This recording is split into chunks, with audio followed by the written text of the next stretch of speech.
안녕하세요. 김성길 목사와 함께하는 예수님 이야기 제1단원 이 시간에 제100회가 되겠습니다. 지금 우리는 십자가에 대한 올바른 이해, 오부를 살펴보고 있죠. 그리고 1장, 2장, 3장, 4장, 5장을 지나고 6장, 그리고 7장, 그리고 지금 8장을 살펴보고 있습니다. 십자가의 복을 누리자. 우리는 보통 십자가 그러면은 막 힘들고 고통스럽고 벗어버려야 될 이런 생각을 많이 하잖아요. 그러나 사실 알고 보면은 십자가는 보물입니다. 만약에 지난번에도 말씀드렸지만은 누가 다이아몬드로 십자가를 하나 딱 만들어 줬습니다.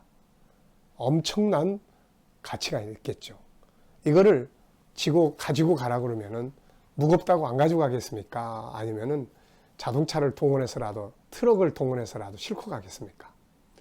아마 어떤 수단을 써서라도 가지고 갈 거예요. 십자가는 다이아몬드보다 더 소중한 복을 가지고 있습니다.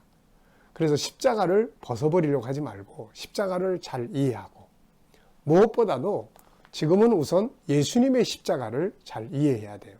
그래서 그 예수님의 십자가를 잘 활용해서 그 십자가 안에 있는 복을 내 것으로 삼고 그걸 누리고 살아야 됩니다. 기독교의 복은 십자가로부터 나오는 거거든요. 그러니까 십자가의 복을 잘 누릴 수 있는 은혜를 가져야 돼요. 그렇게 주님의 십자가를 이해하고 그 은혜를 누리다 보면은 내 십자가도 그게 좋은 거구나 이렇게 느끼게 되는 거죠. 그래서 우리가 처음에 이 십자가를 다룰 때 먼저 내 십자가를 생각하기 전에 주님의 십자가를 먼저 기억을 해라 라는 말씀을 드렸죠. 자, 그러면 이제 십자가의 복을 누리자 해서 지금 첫 시간에는 십자가를 통해서 우리가 받는 복, 십자가 안에 있는 자유에 대해서 우리가 살펴봤어요. 그래서 십자가의 자유를 누려라. 십자가는 자유입니다. 우리에게 자유를 주시는 증표예요. 자, 그 다음에 이제 두 번째는 십자가 앞에서 자기를 변화시키는 은혜를 복을 누려라. 네, 십자가를 보면 그 안에 들어있는 예수님의 사랑, 헌신, 아픔, 순종, 겸손 엄청난 것들이 많잖아요. 모든 교육이 바로 십자가 속에 다 들어있는 거예요. 그래서 그걸 보면서 나도 순종해야지. 그게 변화예요. 그게. 자, 이 시간에는 세 번째 이야기를 나누겠습니다. 자, 교재로는 382페이지입니다. 십자가 안에 있는 사명을 누려라. 또 사명 그러면 또 어떤 마음이 듭니까? 사명, 또 뭐 하라고 그러는구나. 우리 이런 생각 하잖아요. 하나님이 뭐 하라고 그러면 그거는 고통과 괴로움이 아니라 그건 상급이에요. 하나님이 너 이것 좀 할래? 그러면 나 힘들어 싫어요. 이거 어리석은 거예요. 그 전능하신 하나님이 우리한테 뭐 좀 할래? 그러면 그 뒤에는 상이 풍성하게 있는 거죠. 냉수 한 그릇조차도. 그러니까 우리가 이 사명 그러면 막 힘들어하지 말고 사명 그러면 할렐루야. 하나님의 은혜에 감사하다. 이렇게 생각하고 뭐가 됐든 감당할 수 있어야 합니다.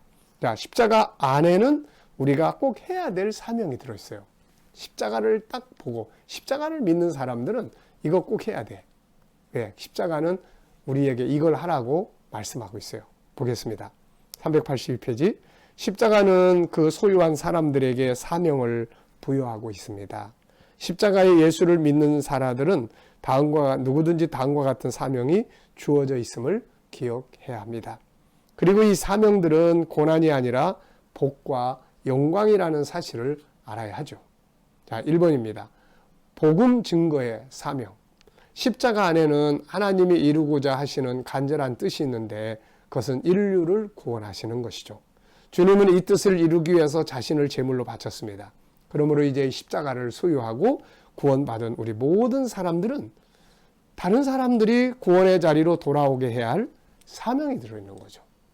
여러분이 십자가를 믿음으로 구원을 받으셨나요? 그렇다면은 누군가를 또 이 십자가 앞으로 데리고 와서 구원받게 해야 되는 사명이 있어요. 얼마나 보람 있는 사명입니까? 주님은 우리에게 십자가로 말미암아 이루어지게 되는 구원의 역사를 모든 민족에게 증거할 것을 명령하셨습니다. 누가복음 24장 45절로 48절에 보면은 이에 저희 마음을 열어 성경을 깨닫게 하시고 또 이르시되 이같이 그리스도가 고난을 받고 제3일에 죽은 자 가운데서 살아날 것과 또 그의 이름으로 죄 사함을 얻게 하는 회개가 예루살렘으로부터 시작하여 모든 족속에게 전파될 것이 기록되었으니 너희는 이 모든 일의 증인이라 이렇게 말씀하고 있습니다. 모든 족속에게 전파되어야 된다. 그래서 우리가 전도와 선교, 이게 십자가를 볼 때마다 나도 구원받았는데 구원받지 못한 사람들, 내 가족들, 이웃들, 그리고 온 세계 수많은 사람들을 기억할 수 있고, 그래서 선교와 전도에 어떤 모양이든지 동참할 수 있는, 이것이 아주 중요한 것이죠. 자, 두 번째입니다. 사랑과 용서의 사명입니다.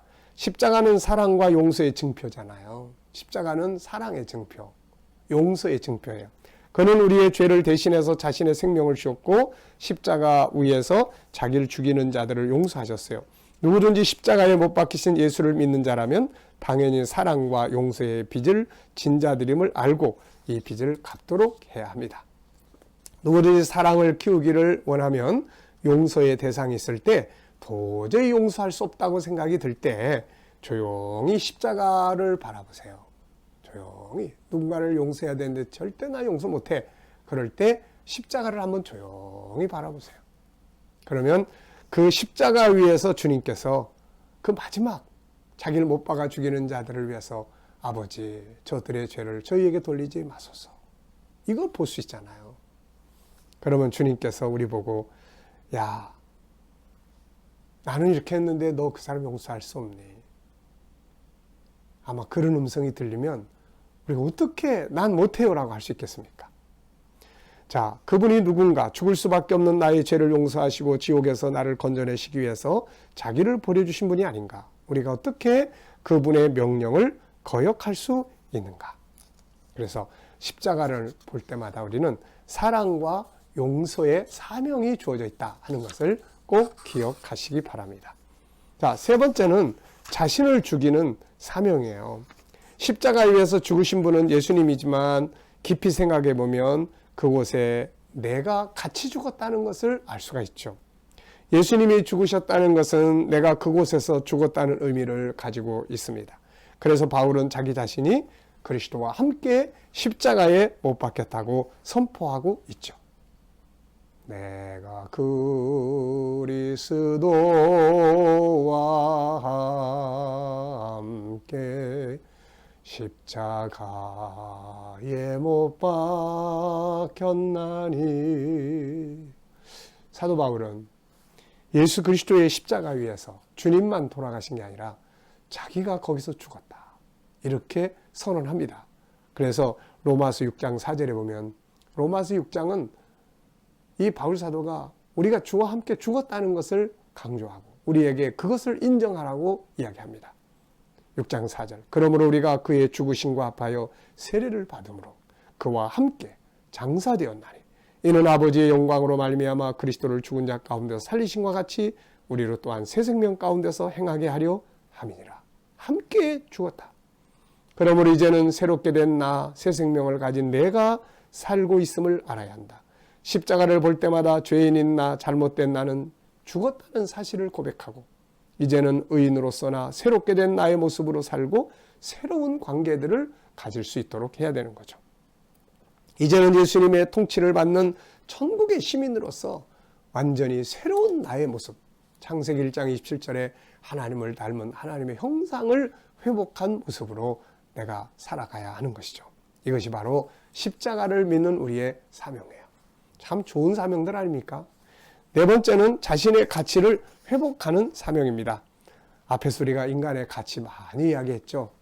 십자가를 볼 때 우리는 자기의 독생자까지 내어주실 만큼 또 예수님은 자기 생명을 바쳐주실 만큼 우리에 대한 사랑을 볼 수가 있습니다.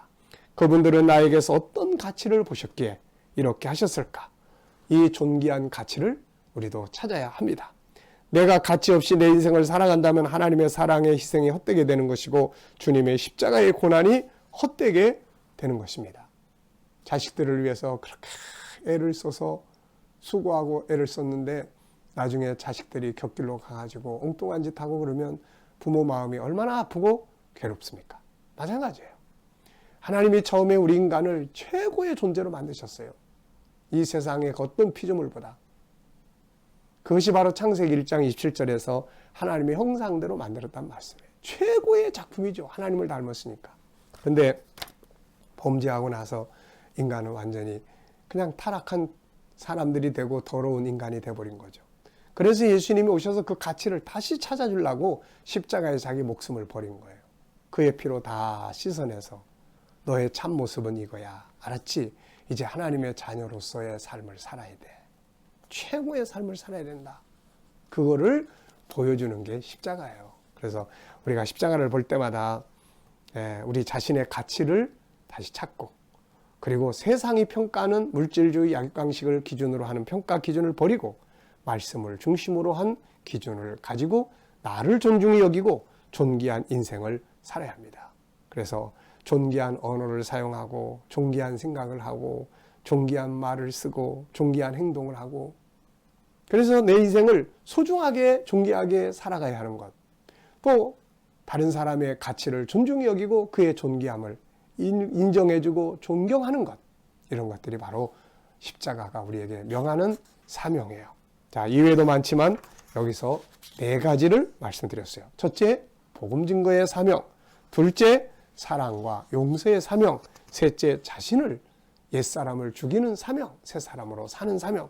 그리고 자신의 가치를, 존귀한 가치를 회복해서 아무렇게나 살지 말고 존귀하게 살아가고 다른 사람의 존엄성, 그 존귀함의 가치를 회복시켜주는 이런 삶을 사는 것이 바로 우리들이 해야 될 십자가 앞에서의 사명이에요. 이건 다 축복된 사명들 아닙니까? 이 멋진 사명을 통해서 세상에서도 아름다운 삶이 되시길 바랍니다. 이 시간 말씀 여기서 마치도록 하겠습니다. 감사합니다.